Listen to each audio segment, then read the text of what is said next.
ಎಲ್ಲರಿಗೂ ನಮಸ್ಕಾರ. ನಾನಿವತ್ತು ತುಮಕೂರಲ್ಲಿದ್ದೀನಿ. ತುಮಕೂರಿನ BH ರೋಡಲ್ಲಿ ಶಿವಣ್ಣ ಅವರಿದ್ದ ಇದ್ದಾರೆ. ಅವರು ಪಾಲ್ಗೊಳ್ಳ ಮಾಡ್ತಾರೆ. ಅಲ್ಲಿ ನಮ್ಮ ಸ್ನೇಹಿತರಾದ ದೊರೆರಾಜ್ ಇದ್ದಾರೆ. ಅವರು ಸಹಜ ಚಿಂತಕರು. ಇವತ್ತು ಈಚನೂರು ಇಸ್ಮಾಯಿಲ್ ಬರೆದಿರುವ ಒಂದಂಕದ ಕಿರುನಾಟಕ ಚಿಂದಿ ಆಯುವ ವ್ಯಕ್ತಿಯನ್ನು ಒಂದು ಹಸ್ತಪ್ರತಿಯನ್ನು ಬಿಡುಗಡೆ ಮಾಡ್ತಾರೆ. ಕನ್ನಡದಲ್ಲಿ ಬರೆದಿದ್ದಾರೆ.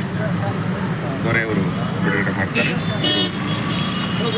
ಸಹಜ ಚಿಂತಕರು ಕೂಡ ಅವರು ತುಂಬ ಚಿರಪರಿಚಿತರು. ಚಿಂದಿ ಆಯುವ ವ್ಯಕ್ತಿ, ಒಂದಂಕದ ಕಿರುನಾಟಕ. ಈ ಕಡೆ ಈ ಕಡೆ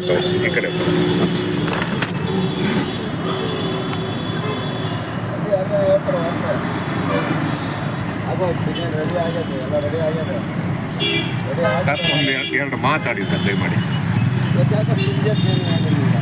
ಚಿಂದಿ ಆಯುವ ವ್ಯಕ್ತಿ ಒಂದು ಕಿರುನಾಟಕ. ಇದರಲ್ಲಿ ಈ ಪಾತ್ರ ಪರಿಚಯ, ಪಾತ್ರದ ಒಳಗಣ ನಾಡಿ, ಅದು ಜೀವಂತಿಕೆಯ ಲಕ್ಷಣ, ಅದರ ತಿರುಳು ನಮ್ಮೆಲ್ಲರ ಬದುಕಿನ ಒಳಮರ್ಮವನ್ನು ಉತ್ತಮಪಡಿಸಿಕೊಳ್ಳುವ, ವ್ಯಕ್ತಿತ್ವವನ್ನು ಉತ್ತಮಪಡಿಸಿಕೊಳ್ಳುವ ದಾರಿದೀಪವಾಗಿದೆ. ಅದರಲ್ಲಿರುವ ನಾಟಕದ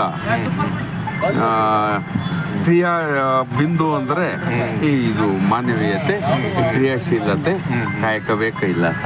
ಇಷ್ಟನ್ನ ನಾನು ಗುರುತಿಸಿದ್ದೀನಿ, ಕಂಡುಕೊಂಡಿದ್ದೀನಿ. ಅದನ್ನು ಅಳವಡಿಸ್ಕೊಂಡು ಒಳ್ಳೇದಾಗ್ಲಿ. ಈ ಬರಹಗಾರರ ಹಾಗೆ ಅವರ ಇನ್ನೂ ಹೆಚ್ಚಿನ ಉತ್ತಮ ಕೃತಿಗಳು, ಉತ್ತಮ ವಿಚಾರ ಶೈಲಿಗಳು, ಎಲ್ಲ ಬದುಕಿನ ಆಯಾಮಗಳನ್ನು ಒಳಗೊಂಡಂತೆ ಹಲವು ಪುಸ್ತಕಗಳು ಹೊರತಂದು ಆ ಪುಣ್ಯಾತ್ಮರಿಗೆ ಆ ಹೊಸ ಚಿಂತನೆಯನ್ನು ದಯಪಾಲಿಸಲಿ ಭಗವಂತ. ಆಯ್ತು ಸರ್, ಒಳ್ಳೇದಾಗಲಿ ಸರ್. ಓಕೆ ಸರ್, ನಮಸ್ಕಾರ ಸರ್. ಓಕೆ.